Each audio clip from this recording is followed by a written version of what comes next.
Quand on parle de Seudat Yitro, il y a quelque chose qui est quand même assez remarquable. Alors on dit fin d'une épidémie, machin, etc. Et on a retenu, le jeudi de la semaine de Yitro. Mais la vérité est, pour les Djerbiens, c'est pas le jeudi, c'est le vendredi. Parce qu'en fait, la Seudat Yitro se fait jeudi soir. Et jeudi soir, quand on est jeudi soir, c'est déjà vendredi. Et donc, en fait, l'histoire, elle a retenu le vendredi de la semaine où on lit Yitro. Alors, pourquoi donc c'est plus... hier, on a cassé le mythe, entre guillemets, que c'est que tunisien, que les autres ne connaissent pas, alors qu'il y a des sources tlemceniennes d'Algérie, etc. Donc, c'est pas si tunisien que ça. Déjà, ça a un vrai en tunisien, mais c'est pas exclusif. En tout cas, mais là, on va on va repenser la Seudat Yitro liée au 6e jour de la création, et pas forcément au 5e avec les Tunisiens, le poisson, etc. Et en fait, l'histoire, c'est la suivante. C'est que retenir le jour de la semaine, ça me rappelle quelque chose d'autre. Il y a un événement où on a retenu le jour de la semaine, et le jour de la semaine, c'était un vendredi, pour quelque chose d'assez pas top. Et ce qui a été retenu, alors que c'est arrivé, je vais vous donner la date, c'était le 9 Tammuz, non? C'était le 9 Tammuz, et c'est arrivé à Paris. Ah oui, ça là maintenant c'est facile. Quelque chose de mauvais qui arrivait un vendredi, qui est 9 Tammuz à Paris, en 1242, les 24 charrettes de Talmud qui ont été brûlées en place de grève. Et donc, qu'est-ce qu'on a retenu? On a retenu que c'était un vendredi. On n'a pas retenu la date du 9, mais que c'était un vendredi. Alors ça veut dire qu'il y a un lien important avec le jour de la semaine où ça tombe. Et en fait, l'histoire, c'est la suivante. C'est que, en fait, pourquoi on fait Seudat Yitro? Une des raisons qui est évoquée, c'est que on parle de la Seuda dans la paracha. On nous dit que Moshe Rabbeinu avait fait une Seuda en l'honneur de son beau-père avec Aaron et tout le monde. Et donc, on parle de la Seuda. Normalement, cette Seuda, on aurait dû la faire Shabbat, puisque c'est Shabbat qu'on lit la paracha. Seulement, si on fait cette Seuda Shabbat, on va pas vraiment la remarquer, puisque c'est Shabbat. Shabbat, il y a de toute façon.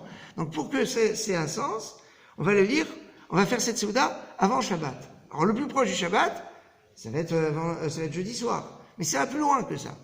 C'est que la version des Aseret et Dibrot qu'on lira ce Shabbat, c'est la version des Aseret et Dibrot qu'on lit quel autre jour de l'année?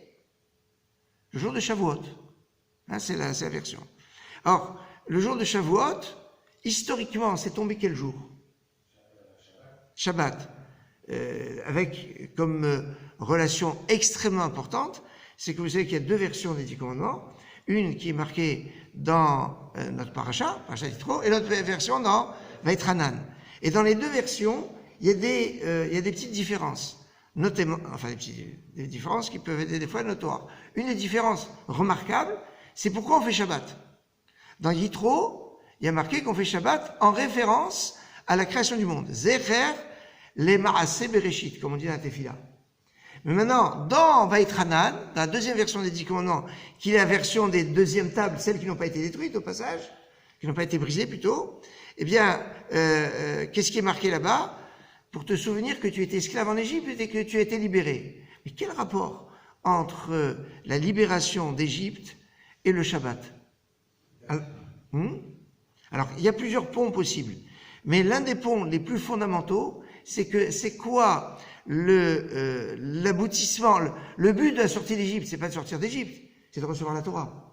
Et donc, si le but de la sortie d'Égypte, c'est recevoir la Torah, donc toute la sortie d'Égypte, elle est concentrée sur le don de la Torah. Et le don de la Torah, c'était quand? C'était Shabbat. Il y a une marloquette, et c'est très intéressant ce point-là, puisqu'on nous dit que Yom HaShishi, tout le monde attendait le fameux 6e jour. Alors, j'ai deux interprétations. 6e jour, c'est le 6e jour du mois de Sivan. C'est ça, c'est le pshat, le fameux 6 Sivan, le jour où les bénis Israël devaient recevoir la Torah, et tout le monde attendait ce jour-là. Et Moshe Rabbeinu, qu'est-ce qu'il a fait? Il a dit non, pas ce jour. On va le repousser au lendemain. Hein, vous savez que Moshe a rejeté un jour. En rajoutant un jour, finalement, c'était pas sur Yom HaShishi, pas le vendredi, mais c'est tombé Shabbat. Et alors c'est très intéressant ce point-là parce que Shavuot aujourd'hui ne peut jamais tomber un Shabbat. Le premier jour de Shavuot. Deuxième jour, oui. Mais le premier jour de Shavuot ne peut jamais tomber un Shabbat. Pourquoi? Au niveau des incidences dans le calendrier, c'est si le premier jour de Shavuot tombe Shabbat, ça va impliquer que le jour de Hoshana Rabbah sera Shabbat. Hoshana Rabbah, il y a mitzvah d'Arava, et la mitzvah d'Arava, on peut pas la faire Shabbat, et si on peut pas la faire ce jour-là, elle sera perdue. Il y a 3 règles importantes dans l'établissement du calendrier. Kippour ne peut jamais tomber ni un vendredi, ni un dimanche, et Hoshana Rabbah ne peut pas tomber un Shabbat. Ça, c'est les 3 règles. Et après, c'est les incidences. Alors, puisque Hoshana Rabbah ne peut pas tomber un Shabbat, donc Shavuot, premier jour, ne peut pas tomber un Shabbat, donc on ne va pas avoir l'occasion de lire les Aseret Zibrot, le décalogue, comme c'était au moment où on l'a donné, le Shabbat. Alors voilà, on va avoir la Seudat Yitro, qui va nous dire, regarde, on va avoir la lecture de la Torah ce Shabbat, comme dans les conditions du matin de Torah. Mais maintenant, pour que ça puisse prendre du sens, alors on va faire une Seuda le jour où normalement on aurait dû recevoir la Torah, c'est-à-dire quand? Le vendredi. Alors on va pas faire vendredi dans la journée, parce que c'est pas, ça se fait pas. Donc c'est le vendredi, à la veille, c'est-à-dire jeudi soir. Voilà pourquoi la Seudat Yitro, c'est bien jeudi soir, et que c'est le bon jour, et que ça a été choisi sur le jeudi soir, et que ça a tout à fait un sens pour tout le monde. Voilà. Et Shabbat Shalom.